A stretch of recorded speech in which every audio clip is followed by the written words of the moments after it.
Hi, welcome back to the Inspiration of Painting. I'm glad you could join us today. As I told you right at the very end of our last session, we're going to do something a little different. And the reason why is we have numerous calls and requests in writing for things that you don't understand about painting. And many of you that watch our program across the nation are brand new painters, beginners, or perhaps even intermediate students that have not really received good basic instruction. Several years ago when we first began the program, I did a small 30-minute segment on color mixing, and it's been very, very popular. Everyone's requesting copies of that. Well, I thought we would take it a step further in this session, several years later now, and do a very comprehensive, very thorough study on color mixing, values, and complementary color schemes. These are things that every single artist needs to know. So I'm going to make it real clear that no matter where you're at in your painting career, whether you're a beginner, intermediate, or complete novice, I mean absolutely just now wanting to have an interest in it, learning how to mix and understand color and values and all the things that create different effects in a painting are really critical. It's just like building a house. Without a good foundation, it's going to fall down. Without good foundation in painting, your paintings will not stand up and hold up very well. They will lose their spontaneous and fresh, very professional sort of look.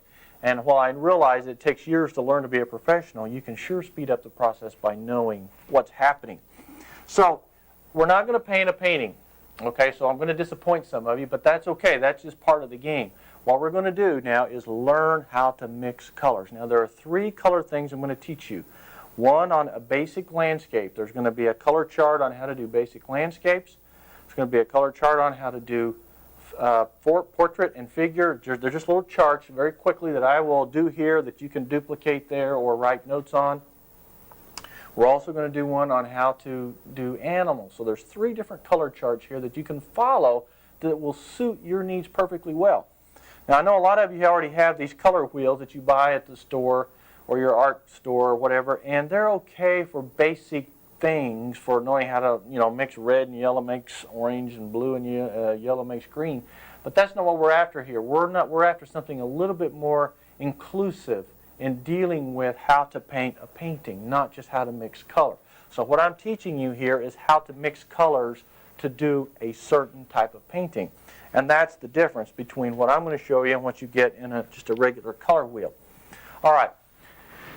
Color mixing and values. First of all, color mixing, of course, is everybody's single most biggest problem. Values is the thing about color changes that most people don't understand. Now, I get cards and letters and tons of photographs from people showing me their paintings, and the biggest problem I see is they don't know how to create depth in a painting, they don't know how to mix their colors properly, and what makes things work. All right, so let's get started up here. Now, I am going to go ahead and use the traditional sort of color wheel just as a simple way of showing you these things, okay? But here's the way it works. Now, we all know that red is at the top of the color wheel, okay? We also know that yellow and blue are the other primary colors, all right? Now, this is an important thing to remember. Now, I'm not here to try to make an elaborate, big, beautiful color wheel. That's not my job. My job is to show you how to make this one work for landscape. This is landscape colored mixing. So just bear with me. Get this basic information down in your notebook, and I guarantee you it's going to help your painting. All right, now I'm going to go ahead and begin the process of showing you how to lay out the color wheel so that you'll become a better landscape painter. By the way, we're using colors designed specifically for landscape painters. All right, of course we have red, so we're going to have red. All right, you rinse your brush. What's the next color? Of course we have yellow. All right. Now I'm just going to give you some very basic but very important information. Then we have blue. Okay, now here's what's important. Okay, so now we have red, yellow, and blue. Boy, isn't that basic? That is basic.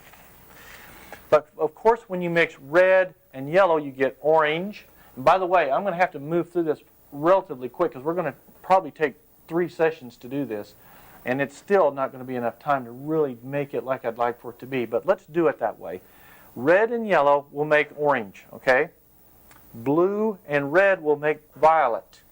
Yellow and green, blue will make green, okay? Well, the green that I'm going to use is the green that we use in landscape painting, which is hookers. So we put our hookers green here, okay? Very good. And we will mix our red and yellow to create orange. You can use cadmium orange, but you basically just want a nice orange here. Okay? Then you have your violet. Now in this case, we use dioxazine purple. So we're going to use the purple as our pre-mixed color. Okay, there's the purple that we're going to use. Okay. Now, what I want to point out to you here is this. If you were to mix all of these colors together, let's come down to the palette, and we're going to do that. Okay, I'm going to show you what's going to happen here. If you take the red and the purple and the blue and the yellow and the orange and the green, and you mix all of those colors together, you're going to get a very rich brown. Okay, now that brown goes right in the middle. See there how pretty? That's a beautiful brown. So, let me explain to you why this is important. Okay? Because it is very important. This will be what we call our base mixture for your landscape painting. Now, as you have seen in the past, every time we block in a painting, I have you block in all the dark values first. And generally it's a dark brownish green or a gray or a brown or a bluish gray or all kinds of dark values underneath before you ever get to the highlighting and the detailing of your painting. Now, a lot of you just follow along and do what I tell you, but underneath what I tell you is a lot of knowledge and understanding about why we get to that point. So now when you're on your own and you start doing it, a lot of people say, oh gosh, mine didn't come out quite like yours. I don't understand. The reason is because you followed me and you got it right when you're following the program. When you're on your own, you don't know what makes it happen, okay? So now we're going to learn what makes it happen. After I mix all of these together, and I have decided finally to do a painting. I'm going to give you some rules now. I know this is more of a lecture type series for the next 2 or 3 sessions, but it's so important, so please don't be impatient. Just do it, enjoy it, and learn from it. But what you're going to do now to create your painting is this. Whenever you have a painting where you want to have say a warm background color, all you do is you take your base color, which may be, well, of course, it's the center color.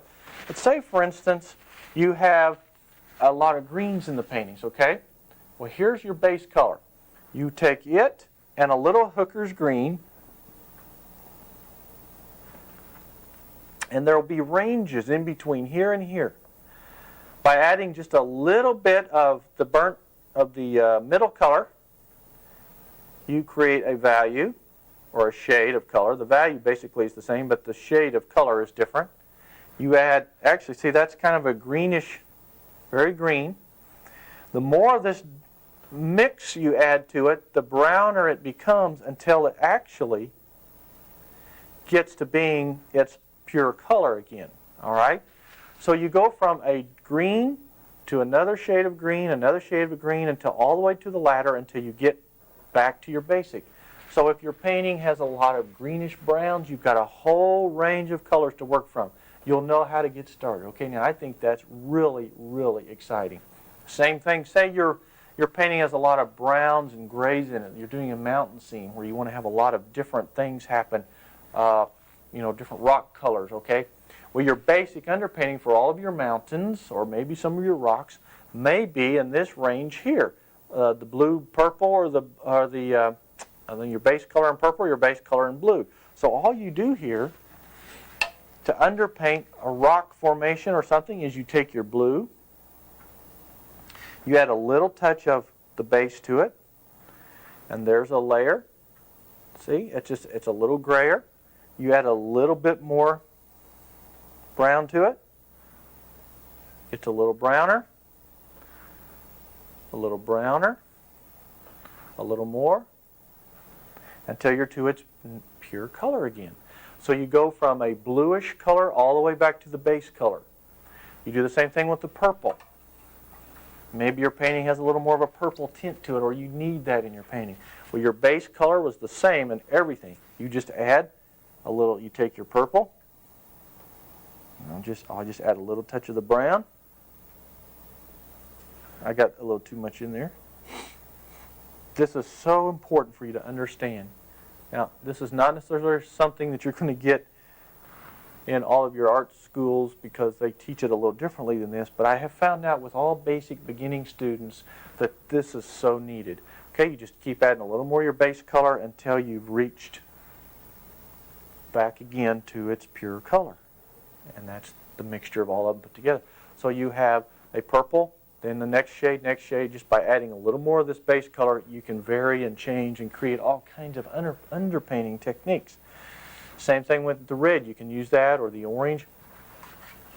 You just go all the way around each color until you have actually formulated what it is you're trying to create. Now you take and add a little bit of the base to it. It makes a beautiful color. A little more base. A little more base. And a little more base. Now, I have to admit there are lots of variations of this, okay, so don't worry about it. Okay, so now you go, there's the reddish layer. Go from green to blue to purple to red. That's your basic underpainting values when you're working with those colors. The same thing with the yellows. I'm going to mix up a real quick batch, though, of this color, because I just about ran out there. This is so good. When I have private students in my studio or I teach a seminar, this is the first thing that I teach them, and most of them leave absolutely astounded with what they have learned and how it has improved their paintings. Now we go over here. Okay, now say you've got a field of grass, or it's the fall of the year, and you've got trees that are in the autumn, and you're struggling with how to figure what color to use. All you got to do is take a look at your color wheel, of course, which is right here, and you take your orange, which is the red and the yellow. You add a little bit of the base to it. Okay, I got a little too much base maybe, because it should be not quite that brown right at first. But now you see you create all of the oranges and the yellows, the fall colors. Here, I'm going to change that just a little bit. There we go. Now I'm going to add a little more base, a little more base, a little more base, and a little more until you get the exact back to the pure color. So there's your range of browns and the golden colors. Then when you do it with yellow, boy, this is good because, boy, there's so much you can do with the yellow and the base. You just take plain yellow, you add a little touch of base to it. Whoops, too much base. Just want a little bit there. Okay, there you go. A little more base. A little more base. A little bit more. A little bit more. And a little bit more. All right? Now, here's what you've created for yourself. Out of the 6 basic, 3 for primary and the other creating your secondary colors, you now have a basic understanding of how to underpaint your painting, okay? You should be able to use any of these to do any landscape painting that you ever wanted to do for underpainting. So remember that this stuff right here is underpainting.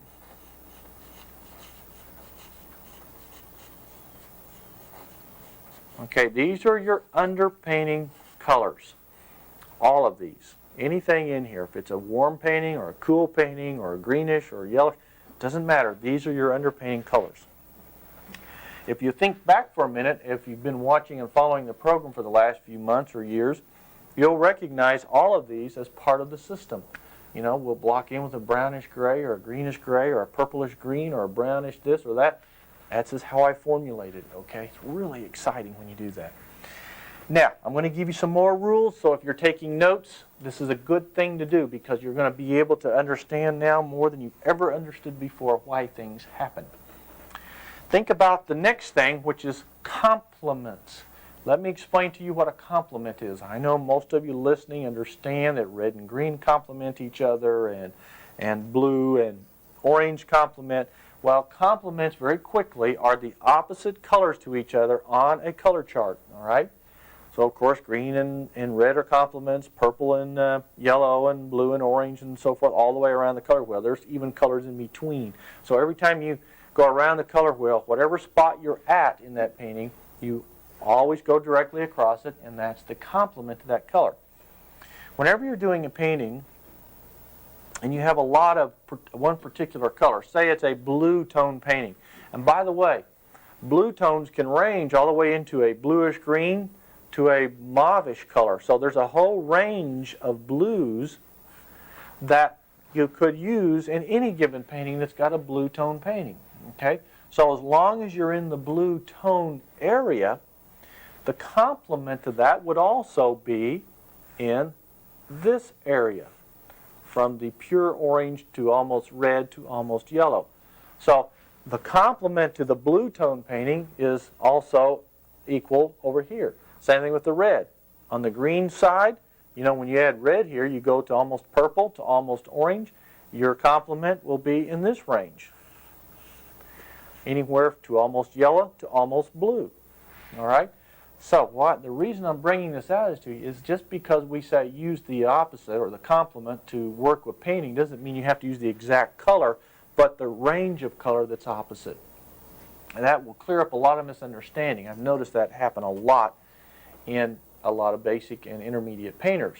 So whenever you have a green tone painting, there's a lot of values of greens. You always want to use the complement to whatever color scheme you're working with to help develop that painting. So for instance, say you're mixing green for a lot of pine trees and you've got a lot of other things with green, always add a little bit of its complement, which will be the red, okay? Then it changes the red so that the green so that it's not so dominant. It's a softer, more livable, natural landscape kind of green. Same thing with the purple. Pure purple in itself is almost useless in most paintings except for a vivid color of something like a, I don't know, a piece of fruit or a shirt or something that's, you know, man-made that's got to have a certain color.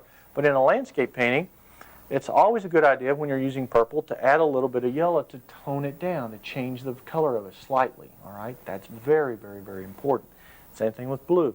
Always add a touch of orange to it, and all the way around the wheel like that. And I guarantee you that not only complements, but it softens and makes your painting much easier to understand and to look at. All right. Now, I can't say to you now, do you have any questions? Let's answer them now. So what I've got to do is kind of assume that you've got questions, okay? And then I'm going to answer them for you right now. Because this is the same thing you get when you take one of my classes, but it's very, very thorough, and I really have a chance to answer your questions. Well, the first question that comes up immediately is, well, I've got all these dark colors now, but how do I make things lighter? How do I know what's going to happen? Well, let me share with you a couple of things. The very next and probably most important thing that you need to understand about landscape painting is that when you paint with a landscape, you've got basically 3 sections to a painting. And I'm going to make you a little sample over here.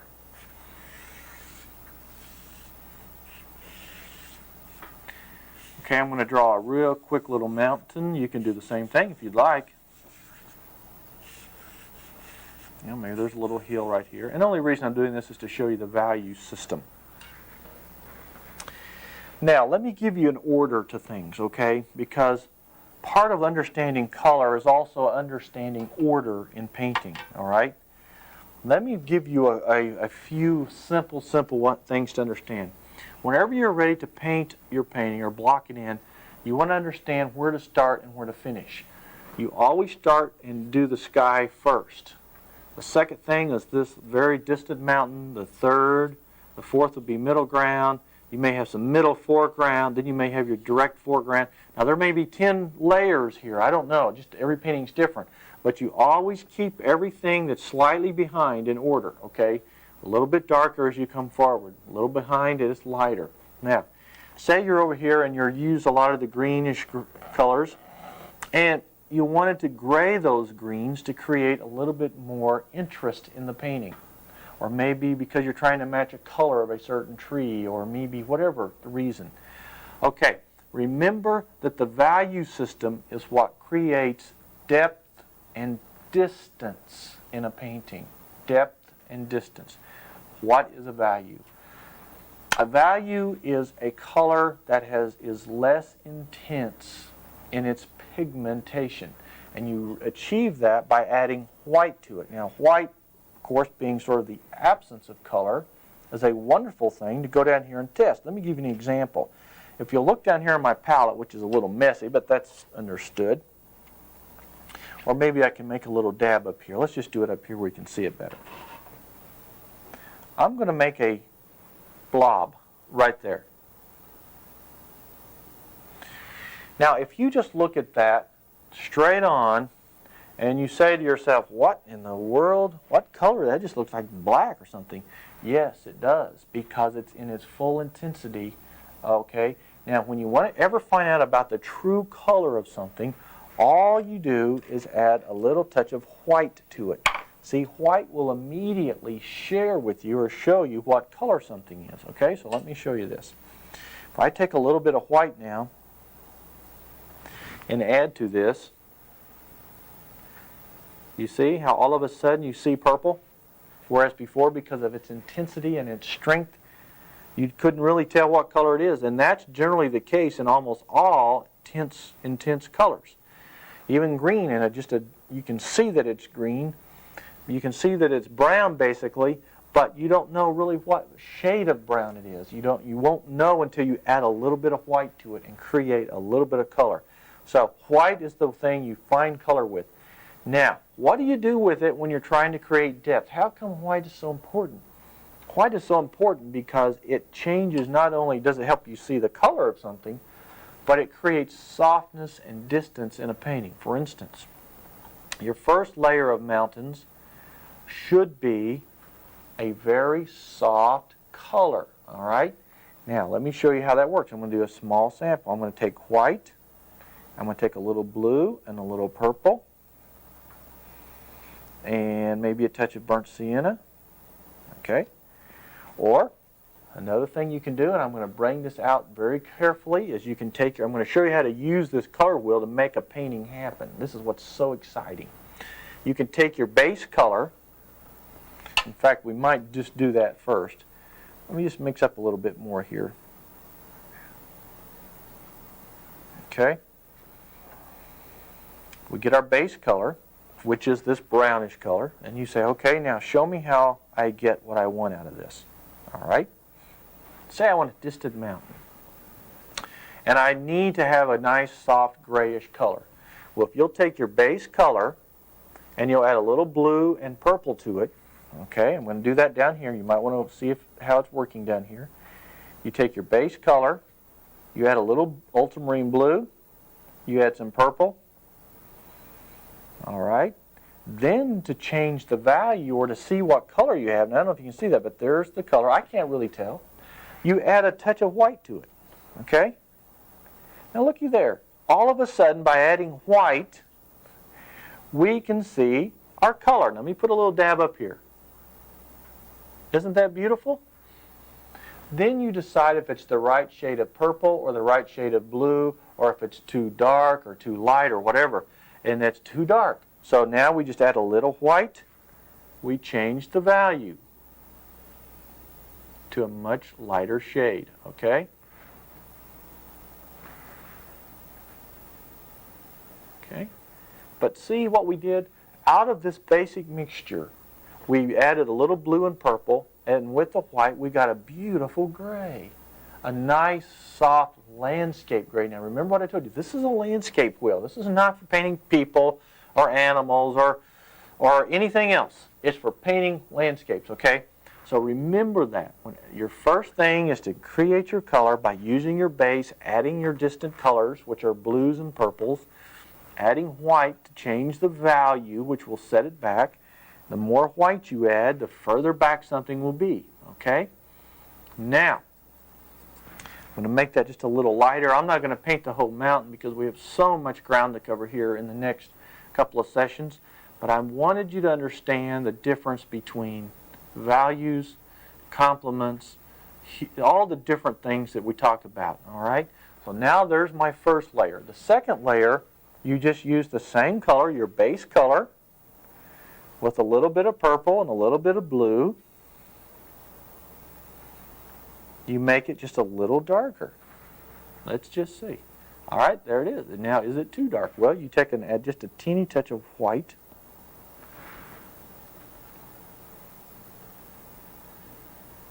Like so. See how that works? Now remember this color wheel or this color chart that we're using here is just a basic chart, but it's all you need to get the job done. It's so simple. Using our base color, you can mix any of these others with it to create your underpainting, darker value, okay? Then you can highlight on top of it. So as you develop your painting, you see, then you can concentrate on knowing exactly where you go by just simply having a little formula. So now we're going to come forward. Now remember last week we left off with the two values here, just creating those two using the base. We used a little blue and purple, and then we added white to it to create a lighter value. Now I want to say this. There are three things that cause distance in a painting, and they are simply this. Things get smaller, closer together, and less intense in value, okay? So to help keep that receding thing going into the distance of a painting, whether it be a person, a tree, trees, or rocks, or whatever, everything gets a little bit smaller, closer together, and less intense in color. That's where we're at today, is less intense in color. That's less intense. This is a little darker, perhaps a little too dark, but it's okay for now. It should be maybe a little bit lighter, and then if you had another value, it should be a little darker, and so forth and so on. But we're only going to have two values here. Now we're going to move into a little meadow here, you might say. Now remember, maybe you're doing this on your own, working from a photograph, and you're saying, well, now I don't know, what do I underpaint with? Most of us have a tendency to underpaint with our light value sometimes first. That's not the way you do it. You always underpaint with your darkest value of that particular pure form of color that you have. Example, if you have, this is a greenish meadow, well, you want to stay around in this range of greens, okay? So over here, you can take the green and you add a little bit of your base color to it, which is what I'm going to do. Let's go ahead and mix our base. And the base, of course, is all of the colors mixed together. And you get a nice, rich, brownish color. This has got a little too much red in it, so I'm going to tone it down with some blue and some yellow. Your base color should be almost a pure, natural brown, okay? That's a very important thing to remember. All right, let's test this out there. Yeah, it's a little red. I'm going to put just a little more blue and yellow in it. And then I have a little batch here mixed up, okay? Now, once you understand your base color, then you can do a lot of things with it. Now I'm going to underpaint my grass right here. Now, those of you that have been watching us for the last few months and years know exactly that we do these things, but you didn't always know why. I may explain it to you some, or you may have taken a class or got some information somehow, but you've never really had it thoroughly explained, and that's what this is all about. So now I'm going to take my base color, and I'm going to take a little hooker's green, which is exactly what I've got here. The hooker's green, a little bit of base, and I'm going to go ahead and just dry brush this in, okay? Like so. That's the underpainting for this mountain meadow right there. Okay? Now, if you want this color to be more intense, like in the foreground here, you take your hooker's green and you use even more of that base color to get it just a little bit darker, you see. So that creates the dark part of the underpainting so that it's really intense. All right, so I'm going to take the hooker's green and of course, I might make a mention to you that remember that for the most part, your acrylics are a transparent type of paint. Okay? So the more water you put in them, of course, the thinner they become and the less intense the color are. So always, if you need intense color, you're either going to have to do it in layers, wash on top of wash, or you're going to have to put it on fairly thick like you would a traditional oil painting. And it works best that way for underpainting. Sometimes you can see, however, that there's a lot of light coming through. That's just because of the transparent nature, because you had to add water to it to thin it down to make it work. Well, you can just throw on another layer after that dries, and usually in 2 layers you've got your underpainting. Okay, so you've got this underpainting and this underpainting. They're both green values of color, both very dark, and then when they dry, we can start putting the highlights on. Now, let me ask you a question here. When you finish painting a painting like this or underpainting it, and you get ready to highlight, do you have any idea how to go about choosing the proper highlight color?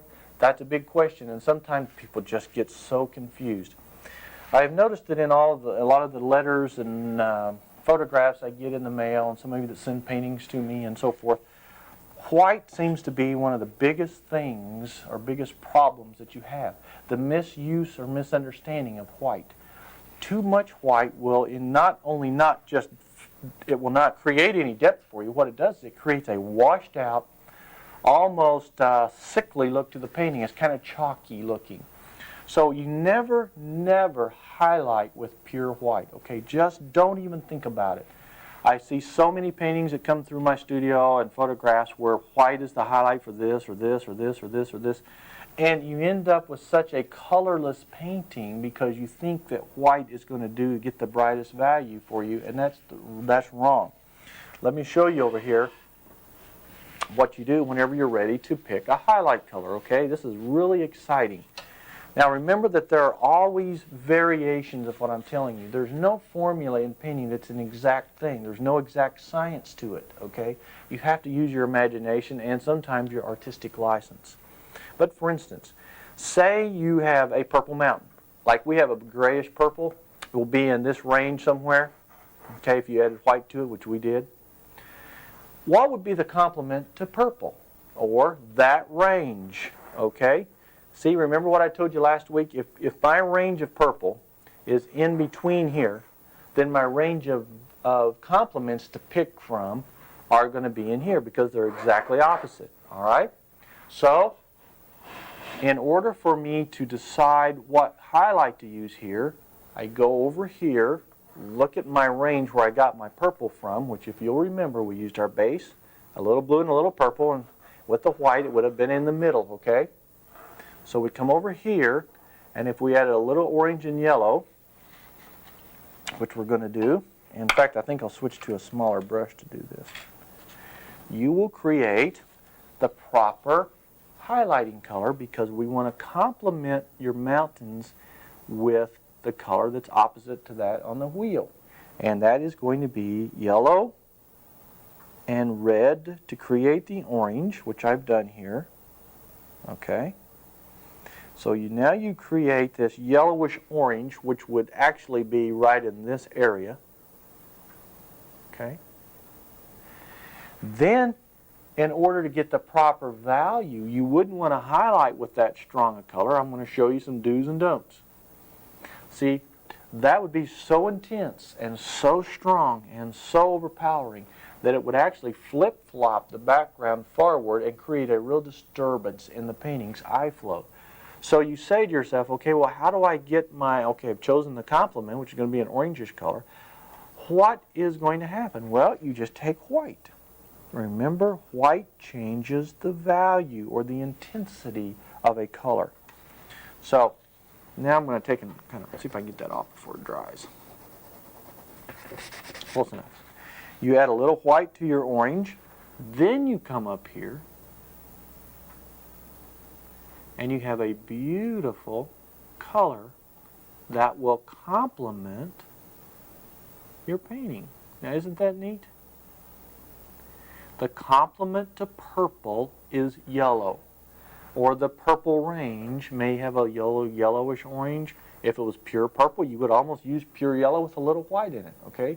So any time that you're using a color, always highlight with its complement. Does that make sense to you? Please get that down on paper.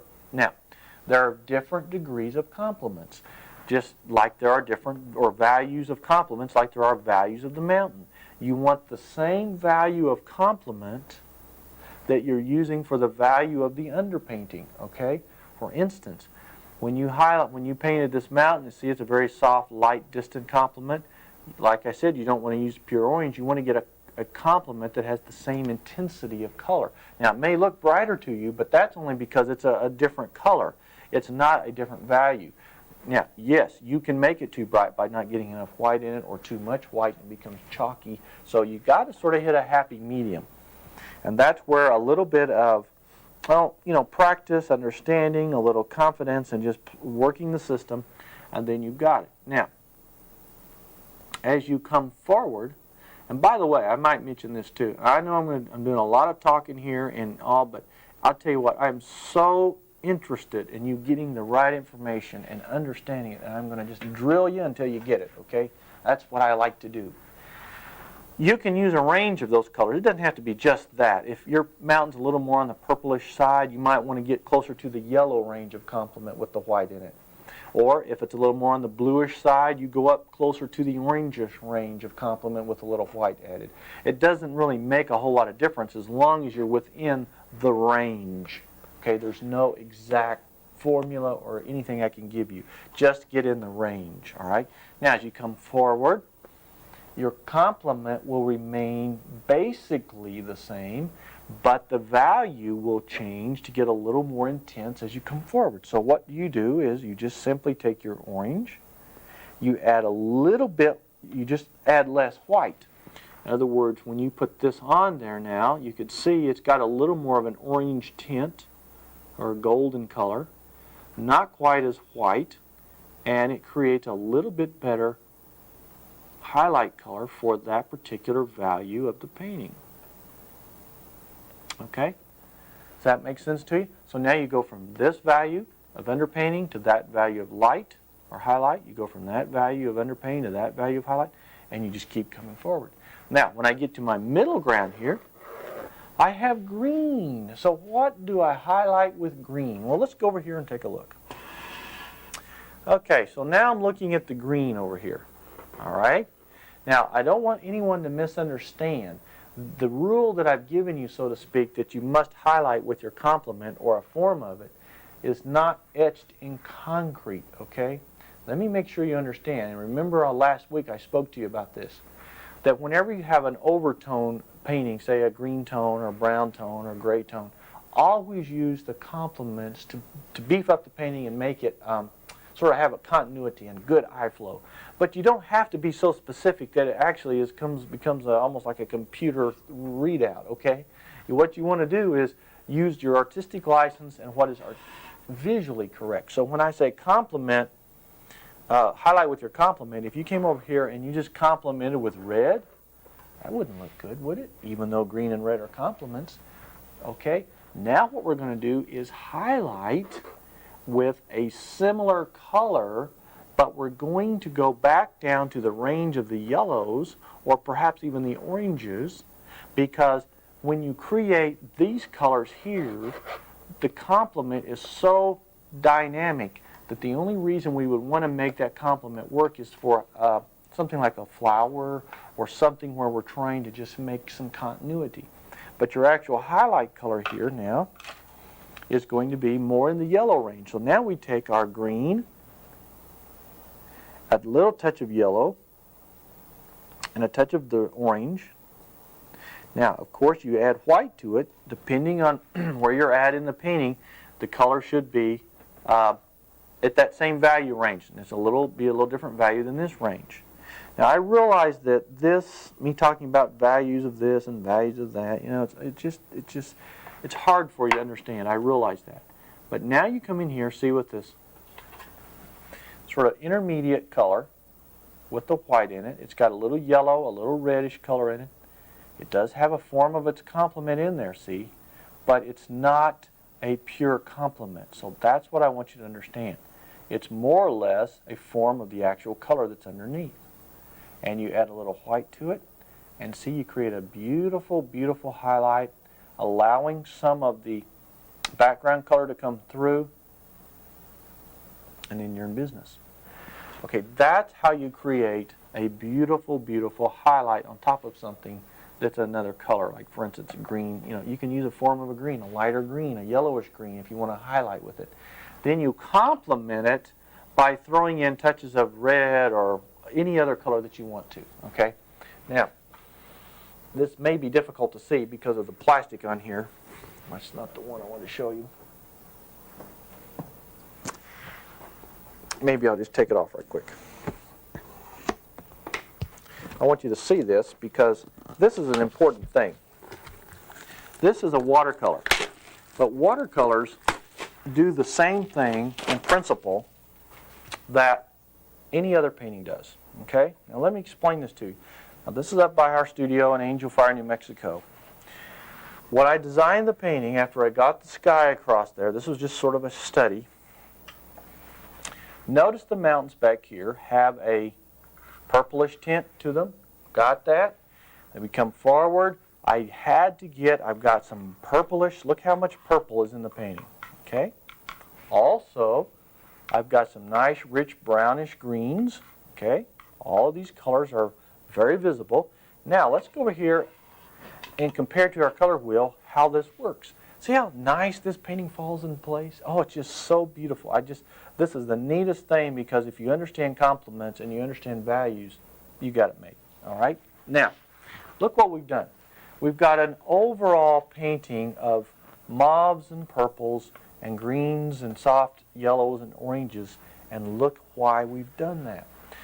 Over here, if you'll see, we have these colors. See this range of values right here? All through the road, into the trunks, okay?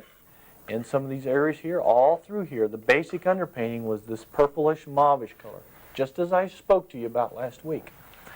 When I realized I was going to have that much mauvish brownish color in the painting, I realized I had to complement it with something that would be pleasing to the eye. So I came across, okay, this range over here, okay, your complement is yellow, but I wanted to get a range that would be conducive to a fall scene, something that had the warmer, more, rich colors. So I came over here and I started seeing the yellows and the oranges, okay? So I complemented the entire painting with a lot of yellows in the proper spots, some oranges, but I stayed well. I didn't get into some bright reds. I got just a few here, and that's what I'm talking about over here. I could use some soft reds or even oranges to complement the green, and we may do that in some trees later on or something to complement the whole painting. But here, it's like the green, okay? Well, in order to complement the green, I went in and added some oranges because this green color here is not in the green range, it's more in the blue-green, and that's where my complement is between the orange and the red. So that's what I've got here. I'm not pure orange, I'm not pure red, I'm not pure yellow. I'm sort of in between. So I complemented these brownish greens, the bluish greens, and everything with its proper arrangement on the color wheel. Now, I wanted you to see this example because sometimes, especially if you just tuned in, you're saying, oh, what's this guy talking about? He's lost his marbles. Well, the complementary color scheme and system of understanding painting is far more important than any of us will ever realize or even want to admit to. But you always get in trouble. I see it every day. Every single day in my studio, I see this problem. And so I know it's there, it's very big. Also notice something, when you create what we call accent colors. Now accent colors are almost always complementary. If you have an overall greenish tone to the painting or a reddish tone to a painting, you will use its complement to accent with. Like I do have a little bit of red here, but it's not a bright red. I've got some yellow greens in here, okay? To complement with the purple, because I got a lot of purple in the road. I got a little purple in the mountain, a little purple in the sky. I've got purple in a lot of places here. Even in the background, there's a little purple. So anywhere there's purple, you're going to have yellow. And by the way, one more little note for you to take down in your notepad right now. Purple is your natural shadow color. Anytime you use purple, you're going to create a soft shadow, okay? So it doesn't matter if it's in the trunk of the tree or if it's in the road. Notice here, you take your base color add purple to it, and you'll create a much softer, more vivid and natural underpainting, okay, for a landscape especially. That's really, really exciting, okay? Now, once you understand the basics of complementing your painting, then you'll be able to start putting it together a little bit more carefully, and it'll be more interesting to you. Now, we may refer back to this again in a minute, so I'm going to keep it kind of handy here. Another thing that I want to point out here when you're building a painting, say you get in your foreground here, your next layer of highlighting, which we use back here, the yellow, the white, a little orange, we can use the same color, but we're just going to take a little more white out of it. So you get the, whoops, wrong brush. There we go. You get your yellow, a little bit of red, create your orange. I'm going to add the green to it. Touch more yellow, I think, maybe. All right, now this color, you'll see, is even more intense. It's somewhat complementary. It's got sort of a golden color to it. But it's, as long as it's in that range, the yellow, orange, then you're going to be fine. But it's just more intense than that color, okay? It's closer to us. It doesn't have as much white in it. It's softer. You can add more yellow. Now, a lot of people misunderstand the use of this yellow and this orange. Yellow is a pure color, and yes, it's very bright, but that's the strongest value of that color. The yellow is very strong. I had a student just not too long ago, and he was struggling with yellow and things like red and adding white to it. He said, but the yellow is so bright. Yes, it is bright, but you still can change the value of it by adding white, okay? As you come forward, you add less white and it gets more intense. If you look down here on the palette, and I might share this with you, yellow is a very bright color. It's a pure color, okay?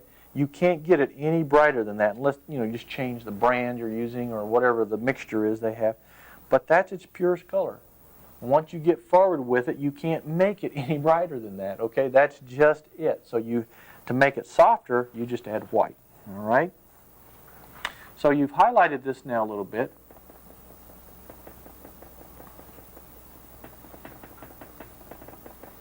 This is sort of a golden yellow color. Now, since your underpainting does have a lot of green in it, it's okay when the painting's done, like I said, to come back and accent with maybe a reddish colored bush or something like that, or a rock that's got some reddish colors in it. Yeah, you want to complement the overall painting, but you don't have to complement each section of the painting. That's, I guess, what this is all about in this last minute or two, is letting you know that everything is different. Okay, now when you build your foreground and you start using your complementary color system to create these effects, then you can start saying to yourself, okay, now the painting's taking on sort of a greenish tone or a bluish tone or whatever. That's when you start really thinking about complements. And also keep in mind that water, now let's say we make water out of this, okay? Water will pick up all of the colors that are within and around the painting. Generally speaking, if your painting has a lot of blue in the sky, of course it picks up a lot of the same colors that are in the sky. So you start there first, all right? I want to share something with you. Whenever you're concentrating on building your water, you start with the sky color first, all right? Generally speaking, and I'm going to make a pretty quick rule here, whatever colors are in your sky, getting back to your basic color scheme, you always repeat those colors into your foreground. If you have a lot of blue up here, or a lot of grays, or a lot of green, repeat those colors within the painting. They could be within rocks, they could be in your water, they could be in banks, they could be all kinds of places. But remember that water doesn't always have the same exact color as the sky, but it will pick up reflections from around the other colors of the other subjects. Like, for instance, the shoreline there, you can see it has a little greenish color. Just take your brush and pick up some of those greenish colors and scrub that color right into the water like that. All right, now let me make sure you understand what you're doing here. When you're painting water, remember something. Water also has a value system of its own, okay? So wherever it's located in the painting, be sure that if you're using a greenish gray or whatever color it is, whatever color on the color wheel you're using, that you add white to tone it down, which is what I just did. I added a little bit of white to that color so that when I put it on here, it would not be so overpowering that it would just jump out at me, okay? So remember, complements are wonderful. You should use them. Your value system is important because you got to create the right depth in the painting. Now, if you were going to put a rock, a large rock in the foreground, how would you know what value system or where you need to be with that color? You base everything that goes on top of your painting, for instance, a rock in the foreground, a tree stump, or whatever, on the rest of the painting's value system. So, for instance, if I'm going to put a rock right here and I look at this part of the painting, I want that rock to be the same value in its dark form and in its highlighted form as this area of the painting. So say we go over here now to our mixing chart. We take our base color, we add a little purple to it, maybe a little blue to it, and you'll get in this range. Then you add just a teeny touch of white, you'll be able to get your color pretty close to where you want it just by adding or taking out white. Remember, white is what changes the value of a color. So let's have an example. What if I took the pure color, and in this case I'm going to shorten my, okay, we took our base color right here, which is this brown, and I added blue to it to darken it, maybe a little umber. All right? And if I put this here, now take a look at that. Now isn't that a pretty big, ugly color? I mean, that's not good at all. And the reason you know it's not good is because it's too dark, it's too intense, it's too strong in its value, okay? So think in terms of value from now on, and I guarantee you your paintings are going to get better. So what do you do? Well, it's common sense, and it's visually easy to understand once you've done it a few times, to know that that value is much darker than this value, okay? Now, while we don't have to make them exact, we want to get them similar so that the painting does what it's supposed to do. The value that we're using here would be a value closer if the painting continued on towards us. Well, it doesn't. It ends right here. So we need to do this. When you change the value, you simply add a little bit of white to it. You see what I'm doing there?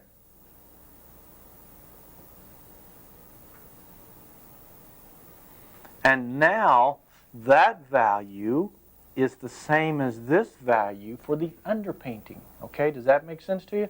That's a very, very important step. Now, all of your rocks that are in this area will have a similar value, even if they're a little bit forward or a little bit back.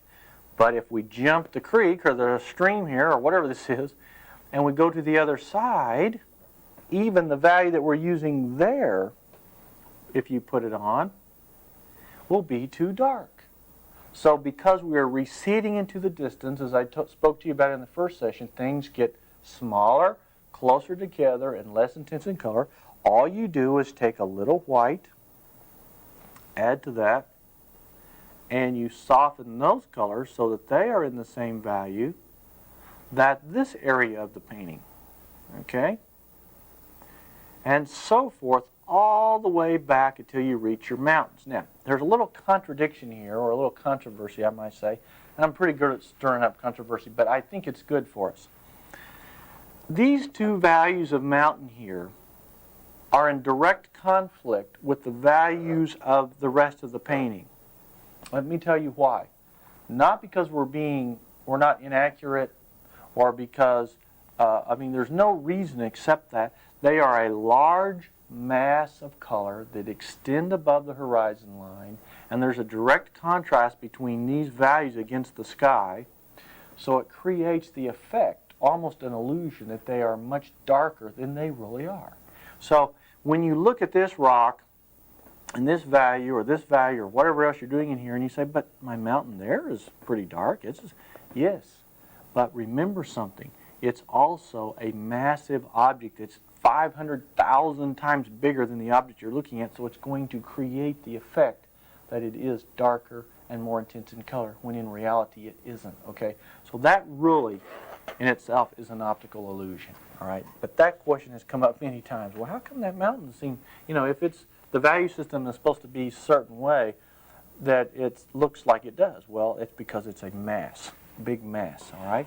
Now, when you highlight these rocks, you also highlight with the same value of the highlight in your foreground or middle ground or wherever you're at. And the way you determine that is simply by looking at the painting, and you again say to yourself, okay, now what's the best highlight color for that rock? Well, I'm over here in the brown range, sort of the, this area right in here.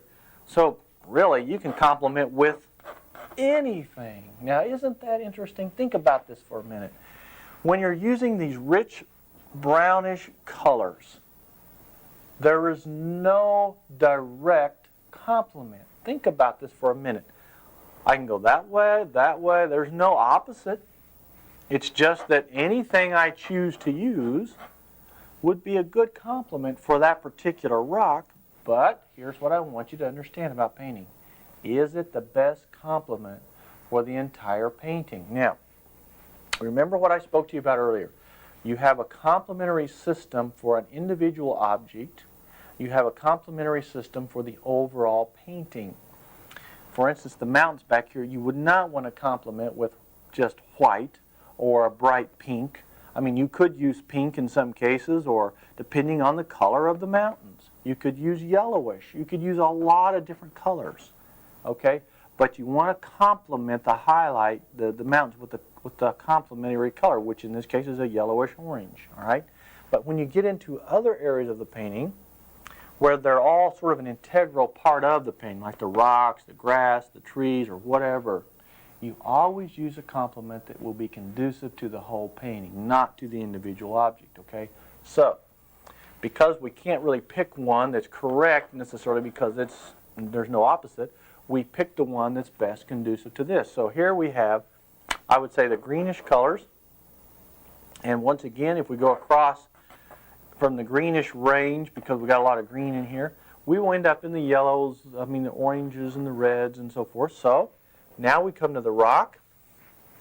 We take our brush, we take a little touch of white, we take a little yellow and a little red, and we get this reddish orange color with a little white in it, and we go ahead and use that as our complementary highlight. Now that's pretty exciting, isn't it? It is to me. I've painted thousands of rocks, and I love the way that looks. Now, you can also use some other forms of it to create different effects. Like if you want a real dramatic sunlight, I'm going to share with you basic highlight colors, okay? Now this is a formula that I want you to write down. Just because we have to cover so much ground in such a short amount of time, I really can't show it to you as much as I want. There are two basic highlight colors that you'll use in most paintings. White with a touch of yellow and red, okay? Or white with a touch of yellow, all right? Now I'm talking about for basic highlighting. You can highlight your grasses with forms of the grass color like green with a little white and a little orange in it, or you can highlight other things like snow and stuff because you have to use forms of it to create the effect. But for most generic landscape painting, when it comes to rocks, the trunk, bark on trees, highlighting mountains, or a lot of miscellaneous things like that, white with a touch of orange, white and yellow, or white with just a touch of yellow. Those will create two basic highlights. Now the intensity is up to you depending on where you're at. For instance, in this section, if the light's coming in here and I want a strong light and it's coming through a cloud and I don't want it to be lit back here as much, I can go ahead and take my white with a little touch of yellow for the accent highlight. Now remember, we spoke a little bit about accenting. This is the accent highlight. I may take a little yellow and white, not cover completely the rock, but just accent the rock with a little bit of a sharper highlight. I still want my complementary highlight to come through, but you have accenting. See, accenting can be done Like you can add flowers of different colors, okay, to create a continuity to the painting. You can use a little whitish, yellowish white back here. But you see, if you get too much white in there, it gets chalky, like I said. So then you need to go back to the orange, sort of the orangish yellow, and create your highlight. Don't get too pink. Pink will sometimes create a problem for you. Okay, so these little rocks will have sort of a yellowish, a little bit of an orangish color. All right. Soften them like that, and then they blend in nicely to the painting. All right, now, those are the basic things you use whenever you're trying to create a landscape. Now, I know that we didn't do a complete painting, but we're going to keep doing paintings every week. You're going to be watching every week, and I'm going to be drilling you on how to use this thing. You've got all the notes down, and so just kind of refer back to it from time to time. And if you have any questions, we'll try to help you if we can. So, write us and let us know, and we'll do the best we can. The last thing I want to tell you about a landscape color mixing system is this. One of the most important things to remember, that all of your paintings, every single one of them, when you're done with them, should have, and I'm going to show this to you, a basic format where your eye stays within with a little bit darker values in the corners. And I'm not talking about a vignette here. I'm just talking about the use of darker colors. And I'm going to bring up this watercolor one more time to kind of give you an idea of what I'm talking about. Every painting is different, of course. But if you'll notice, I've got most of my corners a little darker. Now, when we talk about darker, a lot of people misunderstand. It doesn't mean darkness in terms of blacks and, all those dark. It means the darkest value of that particular color. Right now, that's as dark as this guy can be for the purpose it was intended for. So I don't want this to be real black and gray up here because it would destroy the format of the painting. So I've got the darker corners everywhere else, and I've even got it dark here. So my eye focuses, it stays well within the range of the painting, okay? So you'll probably notice as we paint most of our paintings that almost all of our corners have a little more intensity in terms of value so that it will keep you focused on the center of the painting, okay? So it's been a great, great session on the landscape, complementary, value, and color mixing chart and how to make it work for you. There are a lot of other spin-offs from this, but I'm not going to go into that because it will just bore you to tears, I think. But later on, when you become more advanced, those will be necessary too. All right, so we'll set this aside, and we're going to work a little bit now on a couple of other things. And this is going to really throw some of you for a loop. But that's fun to be thrown for a loop once in a while.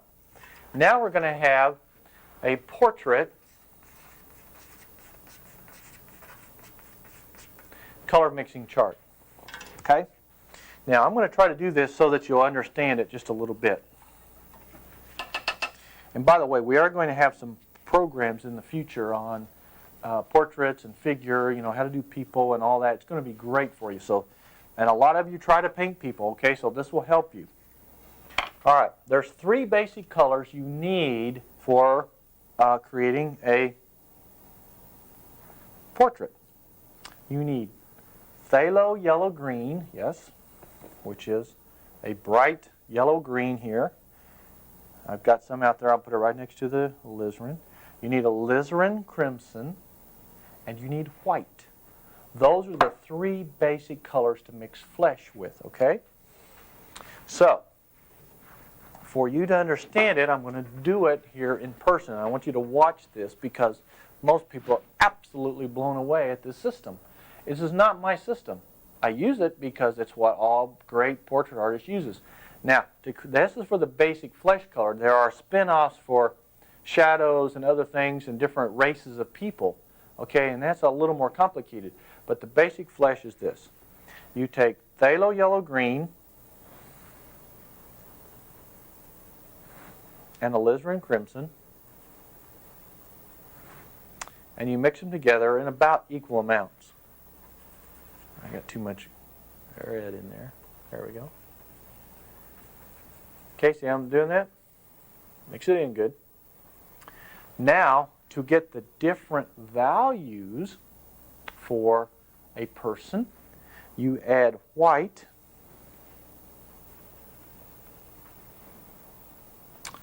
a little more white, a little more white, and you can create all kinds of shades of, if I were to put my hand up here, I can guarantee you, in fact, when I do a portrait or figure, you find different parts of the body where you want to test this color. You can literally match the skin tone just simply by putting a little dab up here on your hand, okay? Rub it on, and you say to yourself, okay, his or her skin has a little more red in it, so you add a touch more alizarin. All right, if you've got that more of a pink glow, okay? If it needs to be, some people have a little more olive color, so you take a little more green and you add to it. All right, I can almost match my own skin here just by simply adding the green or the red after I get my base color and then the white to change the value of it. And right there, I've got almost a perfect match to my own skin. Okay, this is your basic flesh tone. You take phthalo yellow green, alizarin crimson, and white. Now, that's for the basic flesh. When you create shadows, that's a different ball game. If you've ever been to a museum, in fact, I remember some of the first museums I ever went to and big art galleries, I would look at people, especially the men, the portraits of men, and I would see all these greenish colors and blues and grays in the skin, and I could never figure out, it looks so good, but it just doesn't seem possible. How can people have blue in them? Well, they do. So now, you've got your basic flesh color up here, and if I want to make a shadow, say under a chin or in the fold of the skin somewhere or wherever something bends, well, you just take a little bit of purple, a little bit of ultramarine blue, and you use that to create the deeper shadows, okay? That's how you create the deeper shadows in the skin. Very important, okay? Now, here again, that will change depending on whether it's what kind of person it is. If it's needs to be a little warmer, once you've got the shadow color, you can add a little more alizarin. See? And you can warm it up. All right? Or if that person's, maybe it's an Indian, and they've got a little more of an olive color to the skin. Or maybe they're more of a reddish color. That shadow color can change just as quickly and as many, many phases as the light can, just by adding a little purple or a little blue to the basic shadow, the basic flesh color, and then by changing it for its terms of color by adding the red or the green. Now, isn't that interesting? I've been painting this stuff for 20 years now, and I still find that interesting. All right? Now, when you highlight, let me explain to you about highlighting a portrait. We really just don't have time, or I would do a portrait. We're going to do one, I guarantee you, here as soon as we can. But at least you have the formula now so that you can go in there and work on it on your own. After you've painted your basic portrait and you've got your dark shadows and your basic flesh tones and some of your middle tone values sort of blocked in, there's a system of highlighting that's very important as well. And you also use a complementary color scheme. So let me make sure that you understand how that works. If your person has a really olive color to their skin, all right, let me show you the color wheel, which is for landscape mixing, but it's very similar. Almost all the color mixing things are very similar in nature. If you have a person that's got a real olive color skin, you want to highlight that skin. If you go across, olive being in the green range, what would it tell you immediately would be the complement? Okay, be somewhere over in the reddish to yellow range. Okay, somewhere over here. So, what you do then is you take if it's an olive person, then you take a little bit more, say maybe a little bit of the alizarin crimson, and a little bit of yellow, and maybe a touch of white. And I will explain to you a little bit about how this works. Then you can highlight with this color, but there may be various shades to it as well. That will complement this in the form of its color, but it may be the wrong intensity. So that's where you have to look at your model, and if the light's bright, or depending on what kind of day it is, or if you're indoors, outdoors, it just makes a lot of variations. That's why it's hard to really give a formula. All you can do is give you basic information, and then you play with it like every artist, okay? You may have to add a little more white to it to tone it down, to highlight the edge of the nose or the cheek or the chin. But whenever you get your basic skin tone of that person, then you go back to your basic knowledge of color mixing, and you go right to its complement to highlight with, okay? Now, isn't that exciting? So that solves your problem, basically. Now, some people say, well, what about the hair? How do I do the hair? What makes the hair work? Well, hair, when you do hair on a person, you know, maybe I'll just make a rough thing here. After you have the basic layout and the person's in here, okay? All right. And you're going to have the hair. Remember one thing, whatever value or whatever color you have on this face also have to be a complementary thing with the hair or the background, okay? So I'm going to tell you a little bit about planning your portrait so that you will have a continuity to it, just like we talked about with your landscape. If you already know that your person's going to be an olive-skinned person, okay, then you want to complement your background with some ranges of the tans, the reds, any of the warmer, warmish, reddish values, could be even warm purples. Anything that will complement that skin tone in the backgrounds, okay? That's very, very important. When you do the hair, you do the same thing with the hair. After you've established your background, you've established the skin tones, the hair, even though it may be a blonde, brunette, brown, whatever colors they are, you will use the basic color of that person's hair, if it's blonde or strawberry or red, but you throw in there the complements that are within the painting. So if you've got a lot of olive and reddish colors, you'll use the olives and reddish colors in with the hair, okay? And I will give some good examples to that for you sometime when we get more into portraits. Mostly, I want you to understand how to mix the flesh, and after that, it's up to you to play with it and have fun with it, okay? Now, as I promised, I'd try to get to a little bit on animals.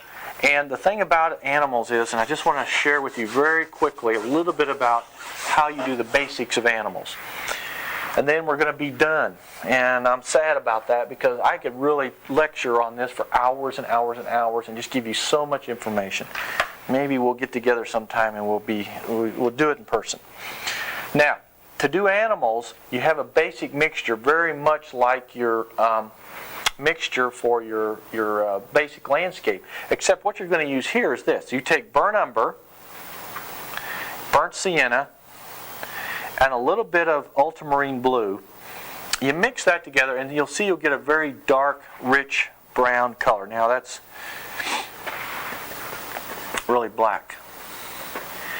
Almost every animal or bird that you paint, you will block them in with that burnt umber, ultramarine blue, and usually a little burnt sienna to warm it up. Now, to highlight this animal, you always take a form of, you take the color for the underpainting, you add white to it. See here? In this case, it's a brownish gray. You get the basic form, the feathers or the fur, with this grayish color first to kind of establish hair, shapes of the body, creases and the folds in the skin or whatever it is. Then when that dries and you've got your underpainting kind of showing through, you've got your grayish color, then you pick the complementary color scheme of the painting. For instance, if it's, if you've got a lot of other colors in here, maybe it's a yellowish white, Maybe it's a warm orangish white. Maybe it's whatever color that you're complementing the rest of the painting with. That's what you use to complement your animal with, okay? Very, very important. And I didn't want to get into this in such a big degree that you wouldn't understand it. But once you get the base animal, add a little white to your base color, get the basic feather, fur formation, then come back and highlight with whatever other colors you're highlighting with in the rest of the painting, okay? Well, as usual, we're out of time. I wish I had more time to elaborate on that. We'll catch it some other time. I want to thank you for joining us. I hope these last 3 sessions have been informative to you. It's been a lot of fun for me to bring it to you. Keep the cards and letters coming in. We'll try to get your questions answered as we do our projects. And call your local PBS station if you're enjoying the program. Let them know how much you enjoy it. That'll keep us on the air. God bless you. Stay inspired, and we're going to see you again real soon on another inspiration of painting.